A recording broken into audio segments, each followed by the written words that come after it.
Welcome, everybody. I'm your host, Jay Hill, with my co-host, Shane Feek, and this is Studio 6 Paranormal Podcast. This is another special episode that we're doing with somebody from across the pond, and we are excited to have Fray, the co-founder of Festival of the Unexplained. That's what it was. Mm-hmm. That always gets everyone. Yeah, it does. Yeah. So I want to welcome you to the show. Thank you for taking time out to do this. It's been a little bit in the making. So what I want to do is I first want to give a shout out to Brian Lafferty from Huntophobia and Parapost. This is our next or another addition to a platform that we do our show on. So if anybody knows anything about Parapost, it's on Facebook.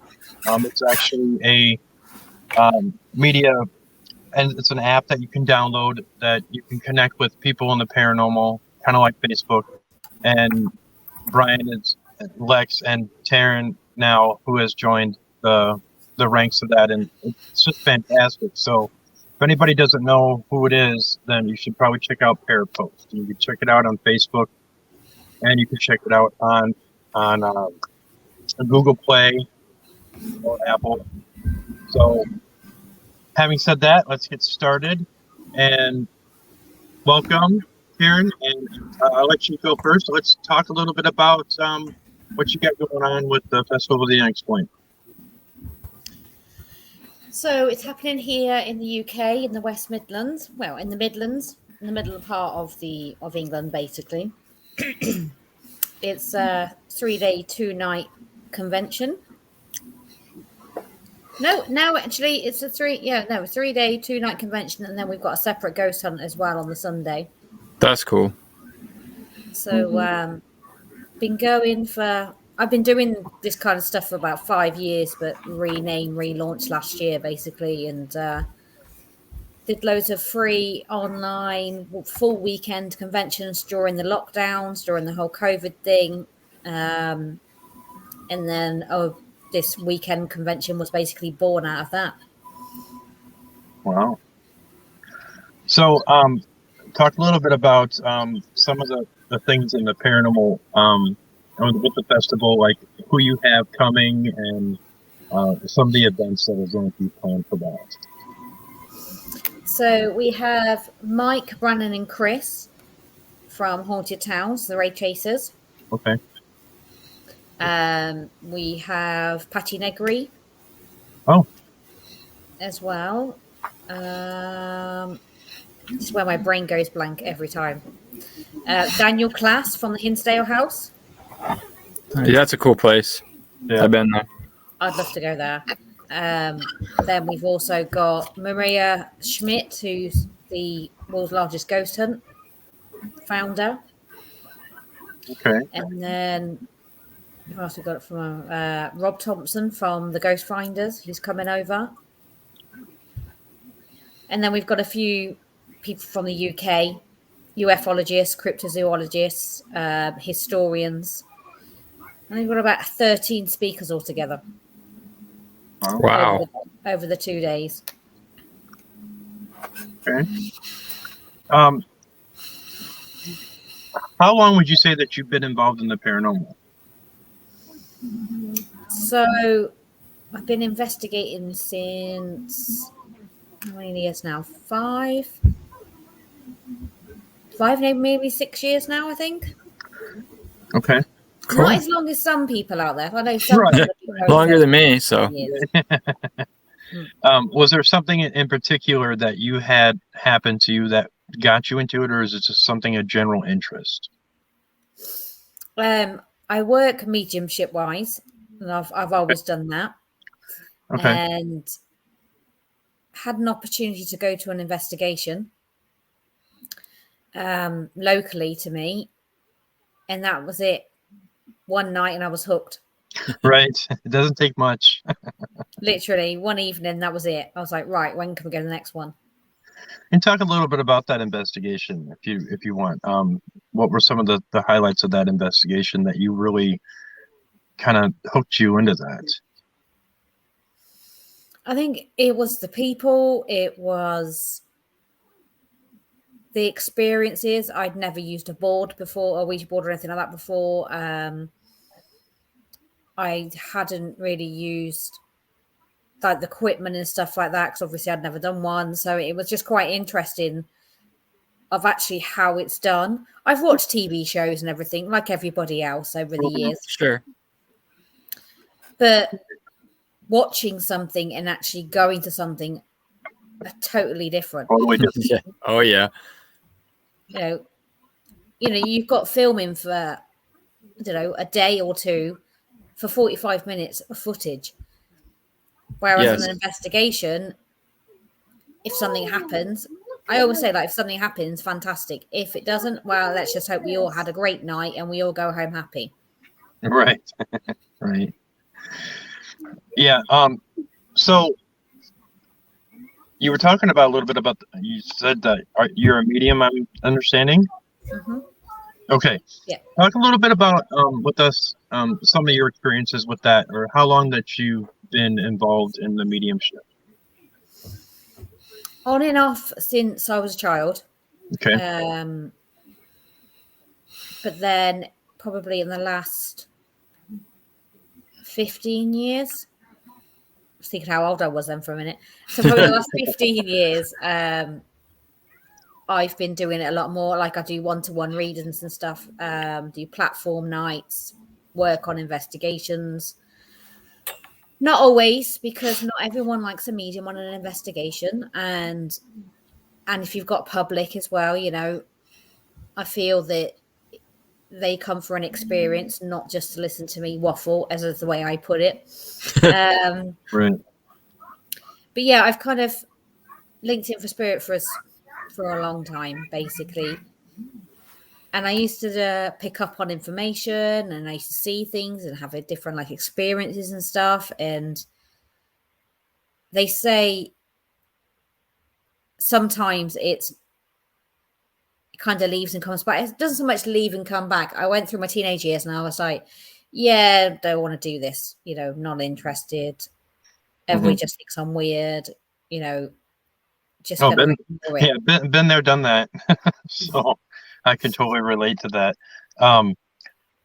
With all the up and coming, I would say, mediums and psychics as of late, how do you feel about the whole mediumship field? I mean, do you think that now that social media has basically been, you know, that's kind of a platform for like the paranormal and other things, and I think the mediumship is really starting up and coming.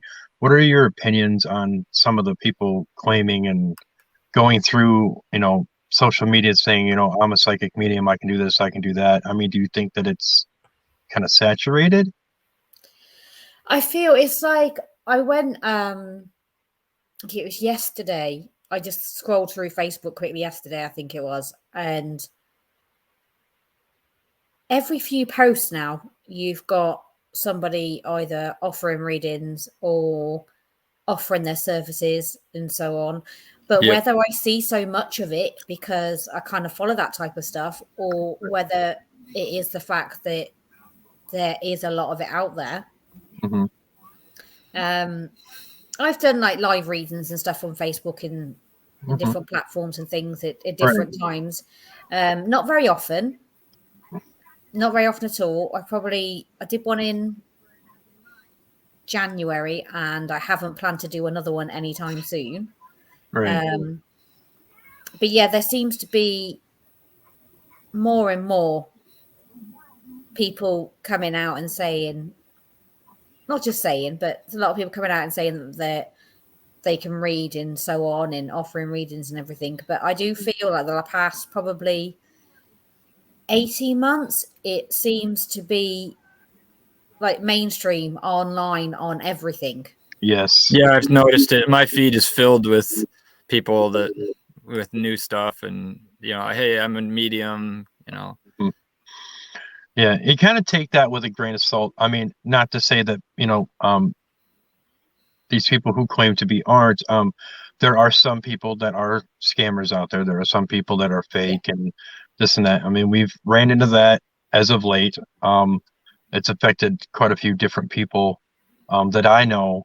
But the one thing that I do know is that being in the paranormal field, especially even with mediums and psychics, the family aspect of it has been really positive, in my opinion, and the support throughout the paranormal field has been just outstanding to me.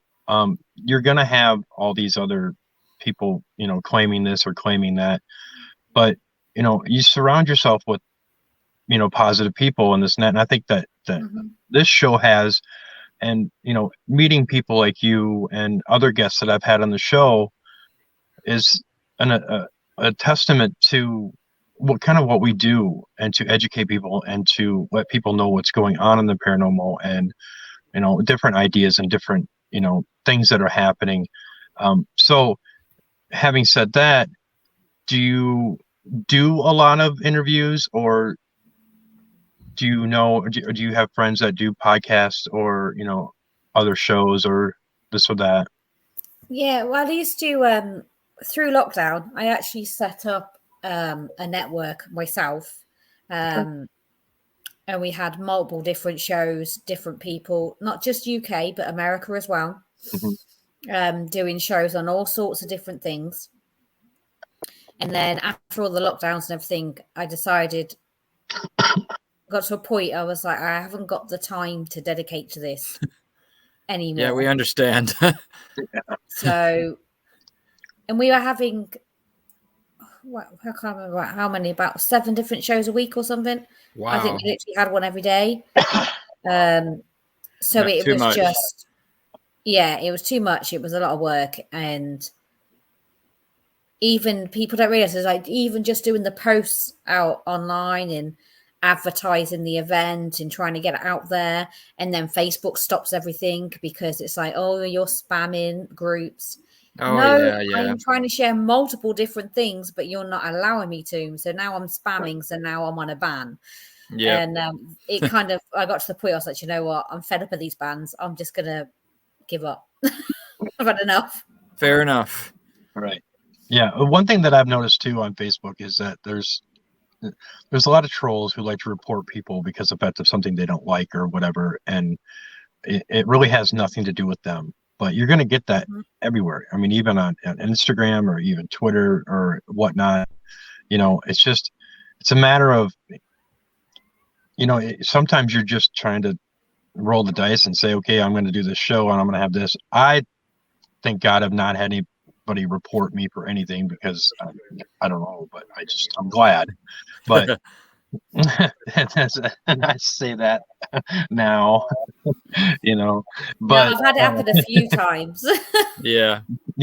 And it's just, number one, people have too much time on their hands, and I just don't agree with all this, reporting this, reporting that. If you've got a substantial reasoning, yeah, I get it. If it's something that you don't like, it's not something you prefer, besides the whole gross factor or the inappropriate factor, if it's just your opinion that you don't agree on paranormal or anything like that, then just keep scrolling, or look at keep scrolling else, and so I haven't ran into that, but hearing you talk about that, and even with the lockdown, it's been crazy, and things are getting better here now, but it's been 2 years.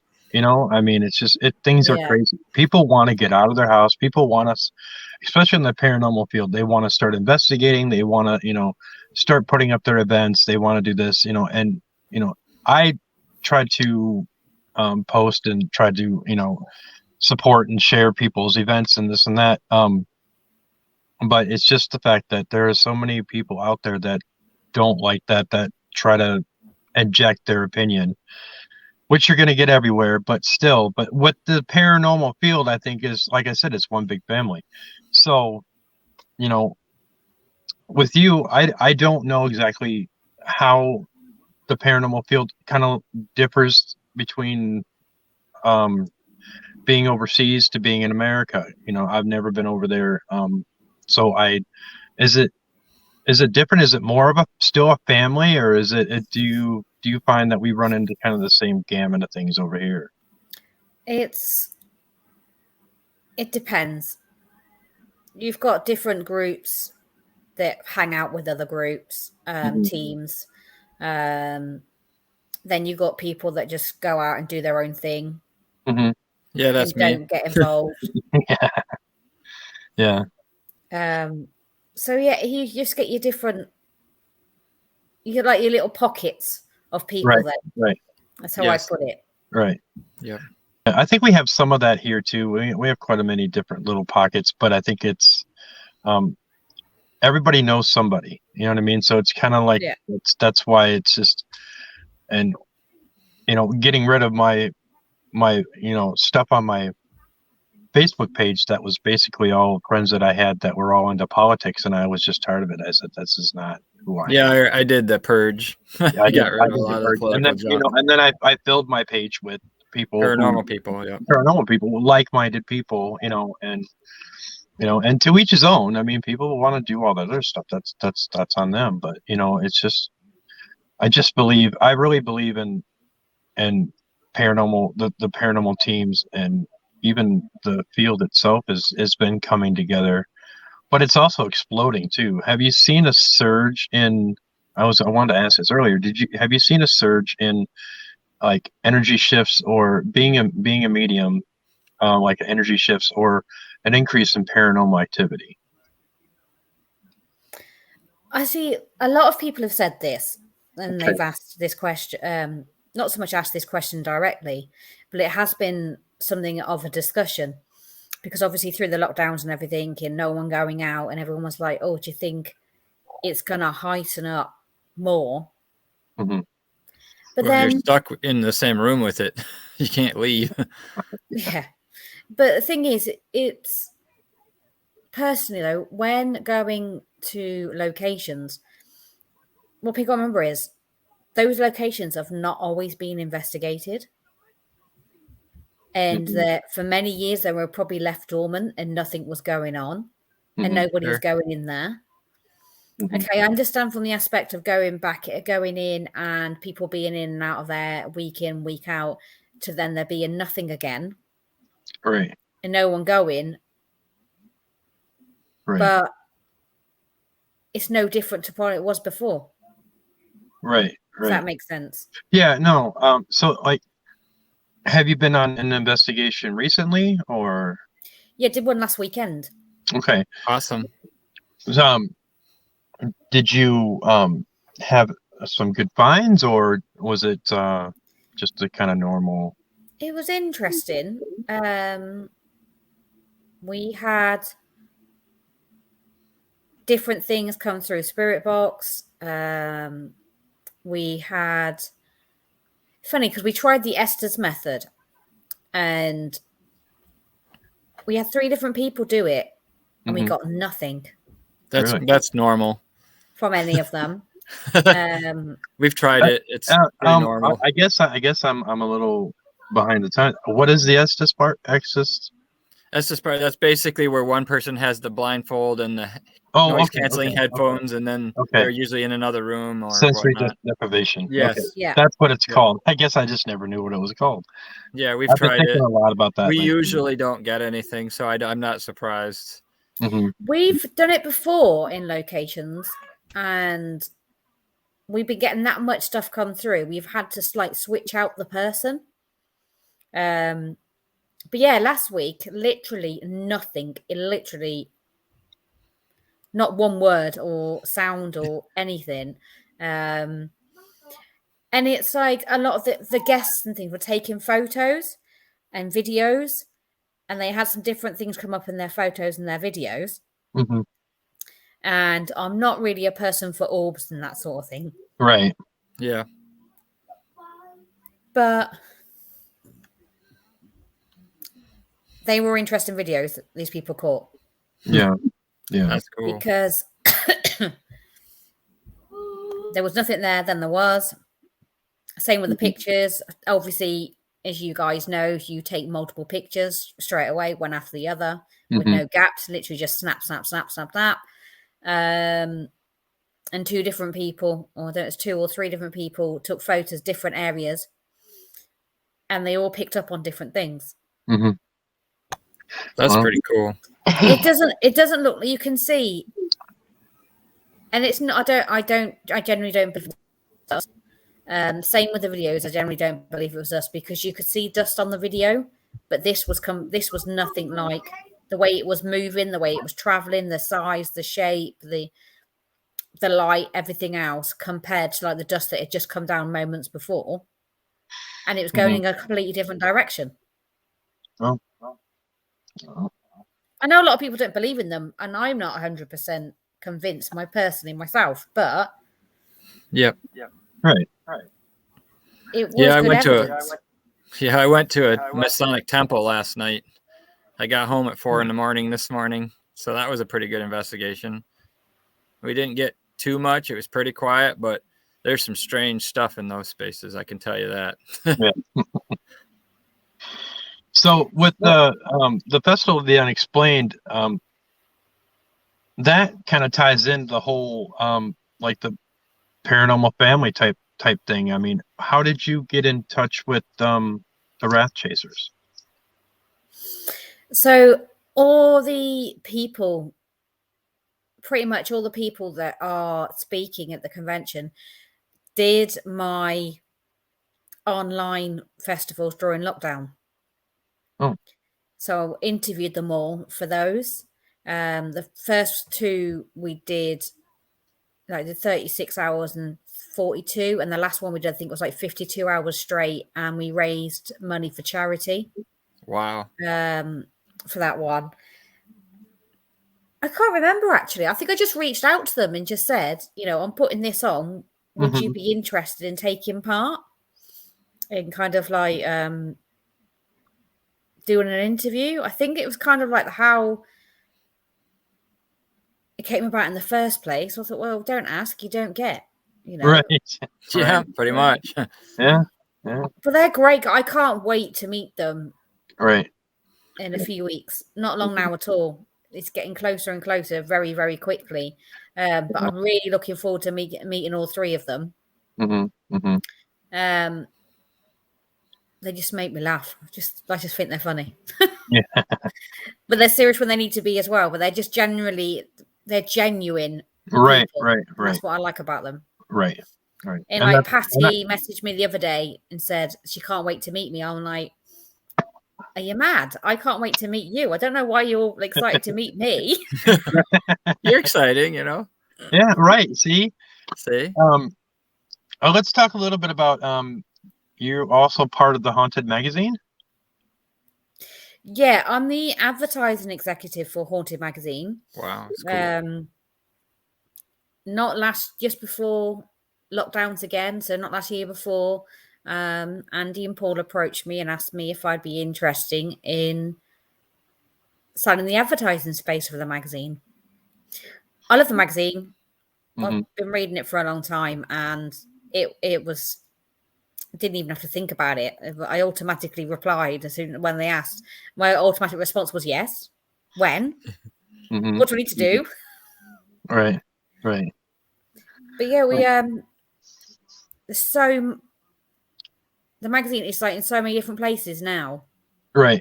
Even in bookstores in the US, it's in bookstores in the UK, it's subscription. You can still do your subscription and you can get it posted to you, so it comes through your door. And there's quite a few haunted locations that actually stock it as well. It's not just US and UK. You've got like Australia and stuff too. Oh wow! So it just goes all over the place. How long has that magazine been going? It's been going. This is where I'll see if I get it right or not now.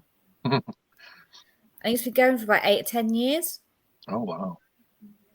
Yeah, it just came on my radar a couple of years ago, and I just, I always thought it was cool. I've interviewed a couple of people that have been in the magazine actually, and so yeah, it's something that I think that it's needed. I mean, before I even heard about it, I was kind of thinking it'd be cool if somebody had a magazine, that was dedicated to this. And here, not too long after that, I saw that. I was like, well, I guess that answers that question, so Cool. but it is interesting, and like obviously lots of different subjects are covered. And like articles, anyone can submit an article oh, okay. about different things. So That's tempting. That's very tempting for Shane. Yeah. is it? Yeah, he's a science. I would say science and paranormal are who Shane is. Yeah, that's me. So, and I like research papers and writing and doing things. So maybe I'll come up with a good article and ship it your way. Yeah, that would be cool. Yeah, Yep. Data analysis article for ghost data. Yep. Yeah, there's been a lot of people that's been interested in that paper. Yeah. Sounds interesting. Yeah. Well, I do ghost hunting different than pretty much every other ghost hunter on the planet. So I have an automated equipment that does computer logging. And so we log everything, and then we go back later and use statistics to find out, okay, did we really get a change in EMF readings? Did we really get ions, change? Did we have temperature changes, things like that during our EVP and question sessions? And so then we actually end up with empirical numeric evidence for, stuff or against. I mean, most of the time you don't get anything, and it's just a flat line and, pretty boring. But occasionally we do get some pretty crazy, I'm going to call them coincidences at first, but, once you get a lot of them, it gets to be a little bit more than that. So it's just a totally different way. Kind of takes the human out of the circle, because computers just log data. They don't care about pareidolia. They don't care about, what their mind thinks. They just put the numbers down, and, you do the math, and okay, did, X event correlate with the data? Yep, it did. So that's evidence. Or nope, it didn't. Well, on to the next time, So it's just a lot different method, and I don't know. There's a few universities have done some studies in limited ways and wrote some papers, and that turned out pretty good. But, this is kind of a new area in the field that I'm pushing into. So we're going to be doing some more of that with Brian Lath and some other guys, Brandon Masello and Dave. So we're going to have some good stuff to publish here probably in another few months. Oh, yeah. Mm-hmm. Okay. So, yeah. See, Shane's such an interesting guy. I could listen to him all night talking about this stuff. I mean, because we're the yin and yang. I'm the science and he's the spiritual. So that was the whole point of starting this show, was to try to balance that, because I'm about as spiritual as a rock. Right. So, if I can't measure it empirically, I was like, I don't know. I don't see nothing. So I basically, he basically talks numbers, and I basically talk to spirits. So yeah, but it's good because you go from other ends of the spectrum, but that works well together. Mm-hmm, mm-hmm. Yeah. And I think that is needed, in certain places, especially places with a lot of activity, or even big locations. Now, Shane, have you been to a big location and used? Yeah, I was at the Fray school. Okay, that's right. 3 stories and I don't know, 100 rooms probably. Right. So yeah, I think that there's actually a market for that.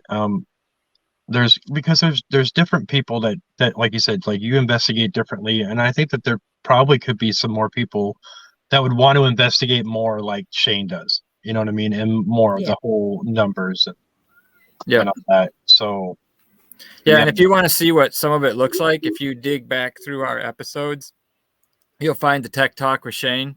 And I actually show the piece of equipment, and I show some analysis and graphs, charts and numbers, and we do some statistics right on the show. I shared my screen and did some stuff. So I need to do another one of those again. I got new stuff now. Oh, so. See? Yeah. Anyways, if you're interested, there you go. There's another show. So, You look at him how excited he is. He's like, yeah. Yeah. I don't. So we'll do another tech talk real soon. But anyways, yeah, if you want to know how it's different, then go have a look at that previous episode. Shane, Cool. aka Egon Spangler. Oh my word. Yeah, well, Oh, I love that. Oh, yeah, this is something that would be cool. You guys come to the UK. I would love that. I actually have a cousin that lives in London, so yeah, yeah. I have some friends there, Beth Darlington and some of those. So Yeah, but so getting back to talking about the festival, the Unexplained. How long has that been going on now? 5 years, you said? Before I was doing psychic and holistic and craft in beauty fairs and a bit of everything. So we rebranded, relaunched over 12 months ago. Or was it 2020? No, it was 2020. Okay. yeah, the COVID, it's COVID time. I know, warp. it confuses me. You lose all time.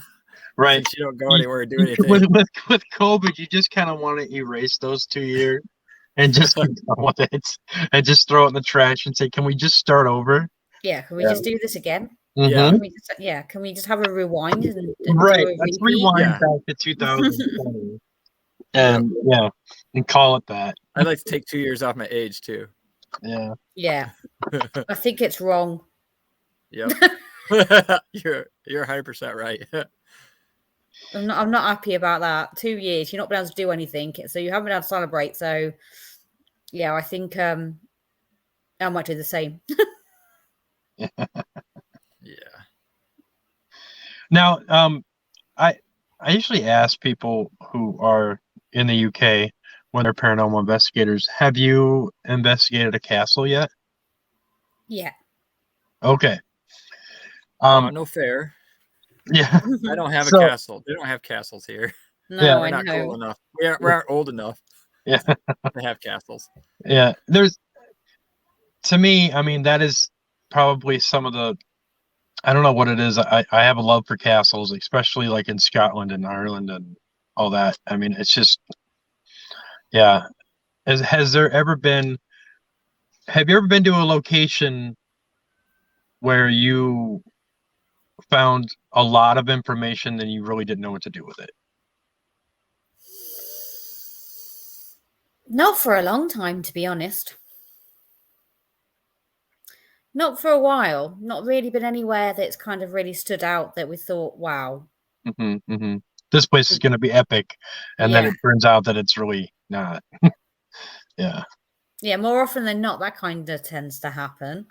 I think so. I mean, and considering the fact that when people watch the ghost shows and stuff like that, what they don't understand is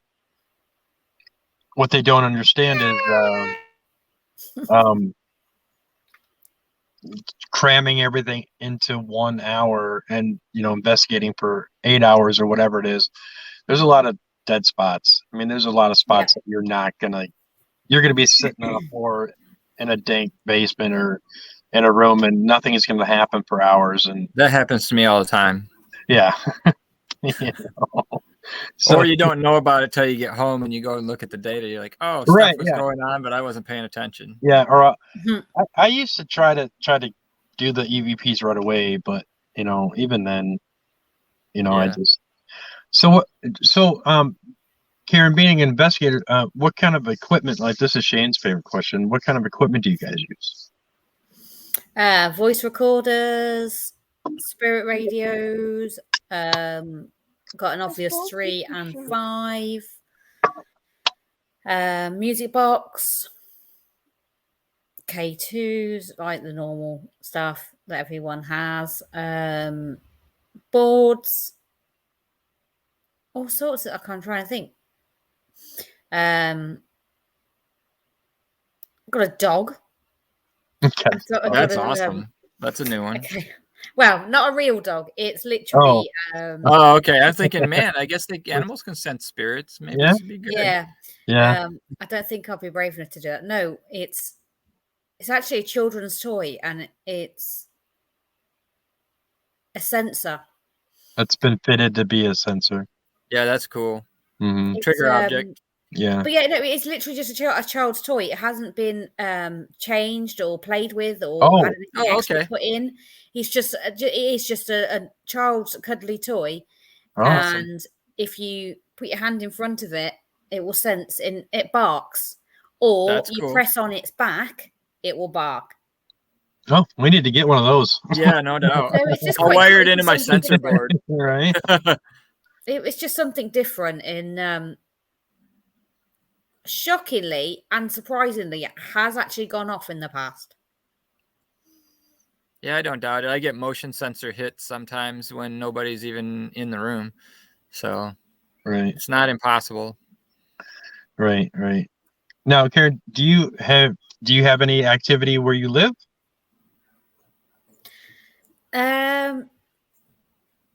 Not so much. That's years probably ago. good, being a psychic. Yeah, did years ago, but not so much now. But then saying that, actually, a couple of weeks ago, I was woken up 2 nights in a row between I think it's about 3:15.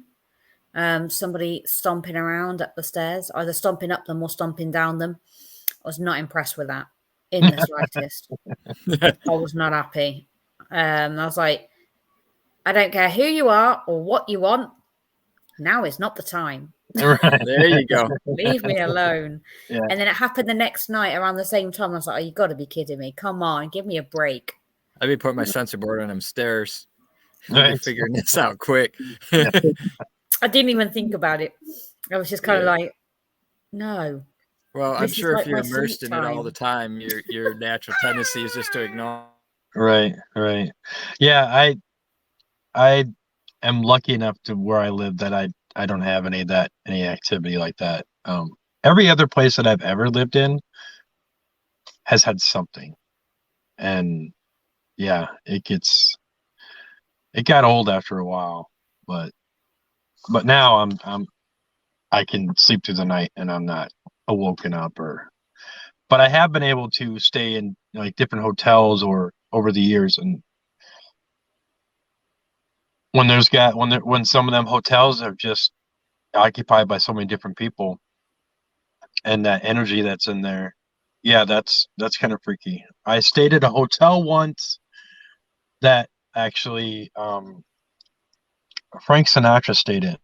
Wow. And it was the energy in that building was off the charts. It was really pretty crazy. And I actually woke up in the hotel room at the time with a shadow figure standing in front of the window. Wow. That was. I'll tell you, that Masonic temple I was in, I didn't really see a lot of spikes and dips, but the EMF in there was just constant, pretty high the whole entire investigation. Right. Higher than I've seen before in the past, for sure. So that was entertaining. Karen, what are your thoughts on shadow people? So that again, sorry, I was distracted by Shane's grandson. We don't get him real often, so he showed up, and usually these are at night, but because you're in the UK, we moved it up to the afternoon, so usually he's already gone by then. Right. So I was curious of what you thought of the shadow people, or what your opinion was on them.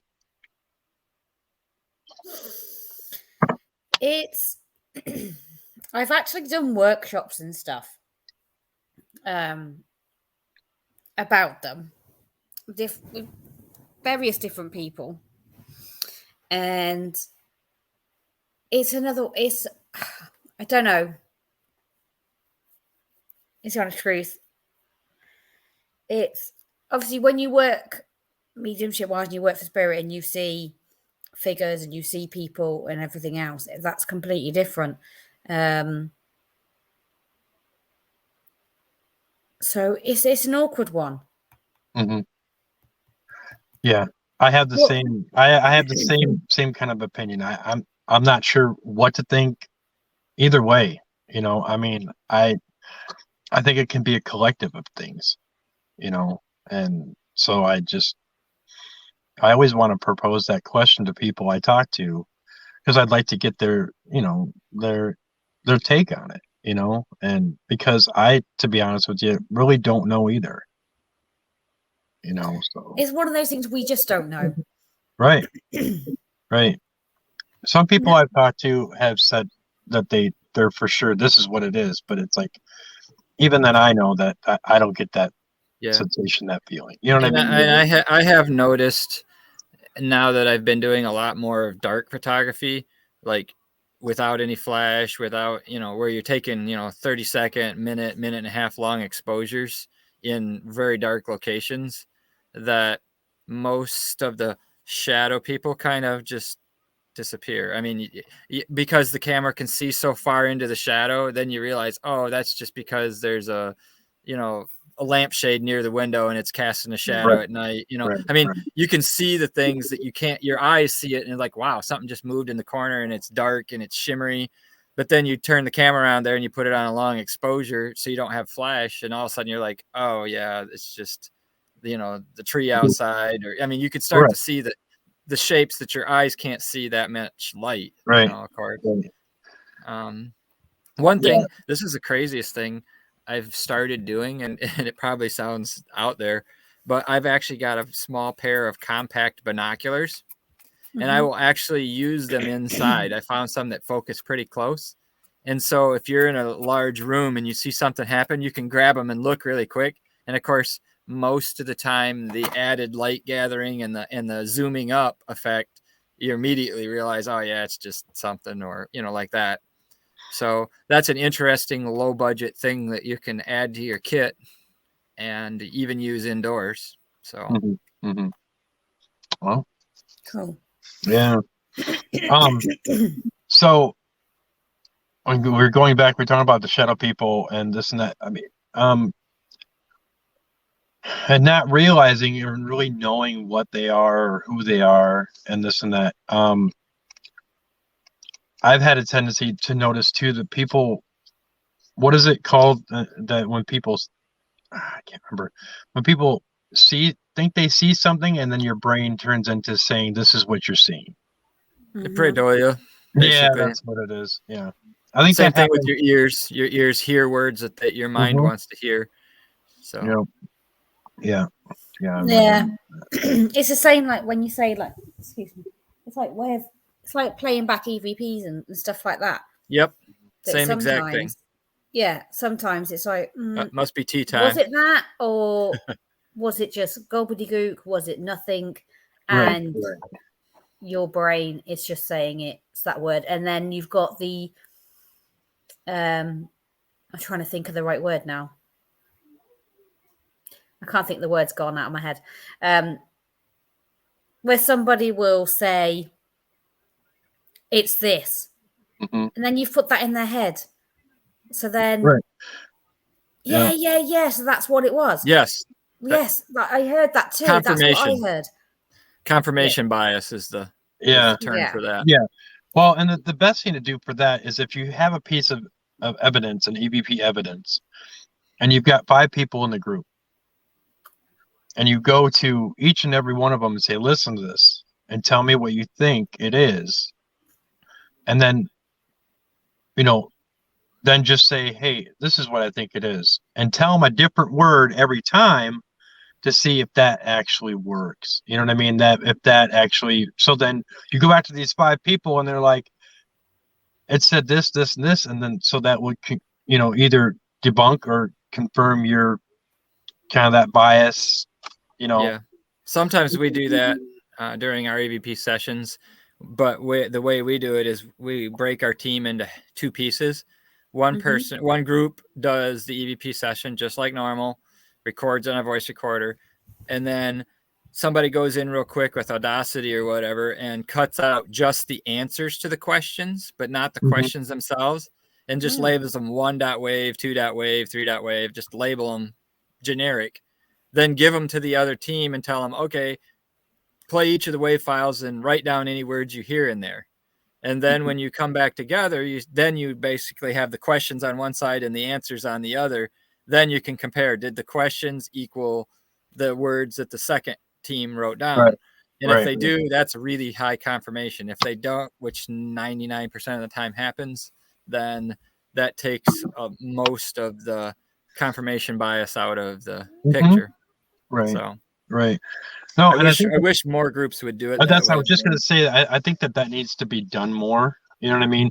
I know it can be kind of tedious in that, but you know what? I mean, it kind of gives people that whole perception of I don't know if somebody could train their brain not to do that, but it's just kind of, yeah, you can't, I but wish. The thing is there's two kinds of groups. There's the entertainment group that just wants to make stuff for TV. And then there's the science heavy duty groups that want to do the research. And pretty much if you want to do the research and get the answers, you gotta get that bias out. Right. Yeah, pretty much. Yeah. So Karen, I had another question for you. Being a medium, what do you think of psychometry? It is something I believe in. Okay. Now, have you ever done psychometry with pictures? I have years ago. It's very draining. In an envelope. Mm-hmm. Yeah, it's very draining. I still have people send me pictures all the time and try to get, something out of it. And a lot of people, I always thought that psychometry was just physical held hand, holding it in your hand or touching it or something like that. But I guess from what I understood, when I took different classes, there's a whole different gamut of that stuff. And I just thought that was fascinating. So, but, there's so many, there's other mediums now that really, it's kind of like not the meat and potatoes medium, there's so many different things that people say that they could do and they are available that I had no idea, it was just kind of wild. And I've had different mediums, psychics on the show, and I'll tell you what, they all bring something different. And I do believe that there's not any one same person that's gifted. I think they're all different, so, but yeah. I feel the same. Everyone works differently. Right. So as a psychic, what are your focuses on? Psychics all have different, areas. What is your expertise area? I wouldn't call it expertise. I work for spirit more than I do anything else. I don't work for the person that is sitting in front of me. I work for spirit, and I always explain it. That's how I always explain it to everyone whenever I do readings. Is that you get what you you get what you're given. Mm-hmm. Whatever I get is what I give you. It's not what you want. It's not what you want to hear. It may not be the person that you're desperate to talk to. You'll have who is actually here, and that's just kind of how it works. It's not a case of, it's not a dial up like, oh yeah, just fancy talking to Auntie Betty. So any chance you can get to pop in and have a quick chat, because that's how some people think it works. They think that it's that easy. It was, it's like I was at a party last night, and that, you shouldn't mix spirits with spirits. And that's why I always say to everyone, I agree. And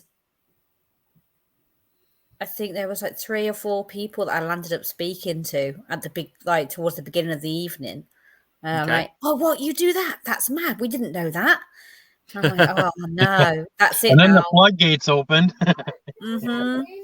And that's kind of like how it happened. And so I did read mini things, like just some did some aura readings and stuff like that, and tapped into some different people and stuff. And I was like, right, that's enough now, no more, because I'm here to enjoy myself, not work. This is my night off. Leave me alone. Right. Yeah. I get that at work. Actually, I'll be at work and there'll be people that will come up to me that know what I do, and I'll be like, "I'm at work. Come on, I've had." So, have you ever been stateside? Yeah. Huh. Has Karen ever been stateside? Have you been here? Oh, okay. No. I was just going to ask you if you knew if America had different energy than UK, but if you haven't been over here, I guess that'd be a little bit out there. Yeah, it's a never thing. At some point I will. Well, I'd love to go to the UK. I mean, yeah, I got to test out one of them castles with my equipment. Yeah. I know everybody wants to come. Every time I speak to anybody, they're like, "We want to come there," and I'm like, "But I want to come there." So we'll trade. I said this to someone. Was it not last year before? I was doing I was actually doing the interview. I was interviewing someone, and I can't remember who it was. And I think it actually might have been the Wraith Chasers. I think it might have been those guys, and I was talking to them. And I turned around and said, "Right, that's it. You know what we need to do? We need to do exchanges, paranormal exchange. So you come here, we go there. We do, you know how they do like a house swap? We do a paranormal exchange instead." So, and I said, "That's a great idea." And they were like, "Maybe you're onto something. Maybe this is something that could actually be a reality." I'm like, "Oh my God, how much hard work was that going to be? No, what a nightmare that would be. Especially with COVID travel now. Mm-hmm. Getting on a plane is almost impossible. Right. Yeah, it's a long swim. Yeah. Well, we're changing. The rules over here are changing. Flights and everything have already changed. So all the people that are flying in from the US to come to the convention have not got to do 2 COVID tests now. That's good. Oh, wow. Because we had to do a COVID test 48 hours before flying, and had to do one within 48 hours of arriving, and then had to do another one before going back. Wow. And blah, blah, blah, blah, blah. Whereas now they haven't got to do it. Masks have been stopped. Yep, same mostly for us. Like in hospitals and stuff, obviously, still wearing them. But so no one's going to have to wear a mask at the convention now, because obviously that was a concern for some people. That's good. So we can actually go ahead as planned, because we did actually move it. It was supposed to have already happened. It should have happened last September, but because of COVID, we moved it to March instead. Basically, because it was kind of like, we can't have a convention if you can't have any speakers because they can't get here, and you can't have any guests because everyone's too scared to book anything and to stay in a hotel and whatever. So it was moved. So I see Sarah's in the comments commenting she's coming to the convention. Are you part of a pod? Yeah. Yeah. So, it would be great to go over there to investigate, and we have, conventions coming up here. We have the one that I'm working on going to is Gettysburg, and it's in August. So yeah, talking about staying in a hotel and with masks, and I'm hoping by then that all this COVID stuff will have gone down, kind of deceased a little bit more. And yeah, should hope so. Yeah, I think in the next couple months things are going to be a big change. So I think that it's, So I wonder we're gonna lift all restrictions in March here, but there has been talk about lifting all the restrictions the end of Feb instead. That'd be cool. Wow. See, I wonder if there's more paranormal activity because of the COVID, just because we have so many more souls on the other side. Yeah. I thought about that the other day when I was Yeah. sitting there. I was Do like, you know what? You're the second person to say that, actually. Wow. And to mention that, saying, do you think, because obviously going back to your previous question earlier on about, I think that it's changed things, like with the lockdowns and the COVID situation and everything. But yeah, you're the second person in about a month that has said to me a similar thing, saying about, well, it's unfortunate so many souls have been lost through that period of time. But the soul pool is getting deeper. Mm-hmm. Yeah. Yeah. Yeah. Yeah. That's Basically. crazy. That's something to think about, But Well, there's more dead people than live people. Yeah. If you go out throughout history, I mean, obviously. Right. Yeah. This is true. Yeah. This is crazy. But yeah, I mean, hopefully and praying that this all stops, and a lot of people say, "Oh, it's not ever going to go back to normal." I think it will for the most part. I think you're still going to have a lot of holdouts, people that are just not going to want to. Yeah. You know what I mean? Paranoid people. Right. And I'm not a paranoid person. I mean, I have my moments, but no. I mean, I have to work with a mask all day, so. Oof. Yeah, it sucks. Especially when you're doing 9-10 hour days. Oh, no. So. Yeah, it's not fun. No, it's not. But so why don't we kind of wrap things up here a little bit? We're getting on our hour. So if you would want to kind of give the festival another plug and show and tell people where you can find it on social media and where they could find you, Karen. Okay, so Festival of UneXplained, you can find us on Facebook, Instagram, Twitter, TikTok. We're absolutely everywhere. We've got a website, which is www.festivaloftheunexplained.com. There are tickets still available. So it runs from Friday to Sunday, but the VIP package is completely sold out. But we do have Saturday, Sunday tickets, either fairy day tickets at £55 each, or we've also still got elemental tickets. And we've been doing an offer on those this month at 2 for £250. So that includes all the speakers, all the stalls all day on Saturday, and the live band, DJ, and party the Saturday night, including your dinner, and then all the talks. Wow, that's fun. Stalls again on the Sunday.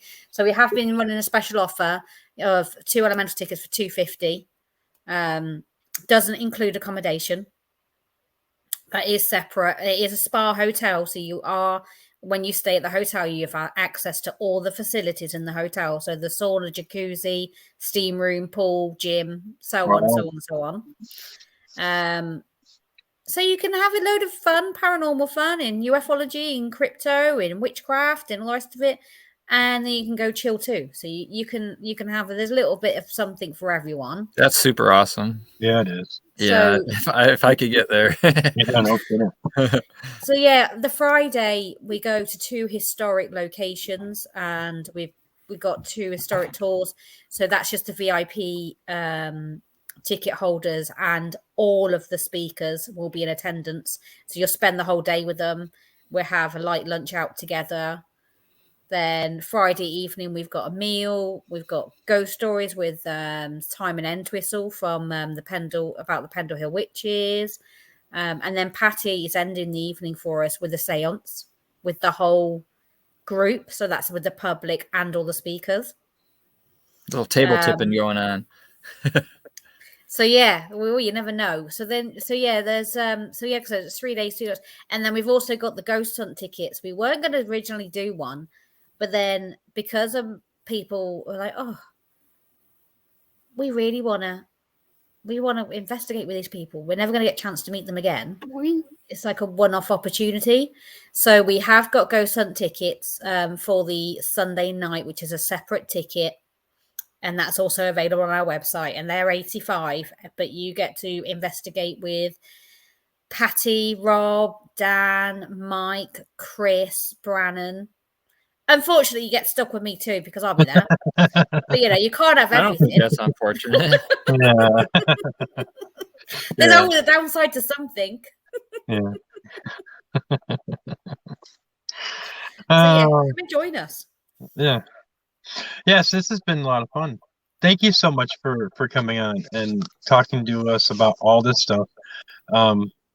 Yeah, it's when we get together like this, me and Shane, and we're always we have the best time with our guests. I mean, Yeah, you're awesome. Yeah, this is not exciting. So this was awesome. So well, thank you for inviting me, and thank you for having me on. It's very much appreciated. Yeah, no, anytime. If you ever want to come back, you're more than welcome. Let Jay know. He'll hook you up. Yep, most definitely. Awesome. So I want to thank everybody, and I want to thank my co-host Shane. I also want to give a plug out or shout out to Parapost. People who don't know what Parapost is or where you can find them is on Facebook, and it's also an app that you can download on iTunes or on Apple and also Google Play.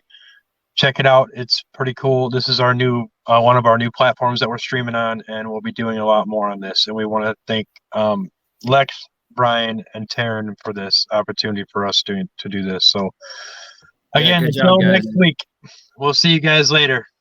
All right, see ya. Bye.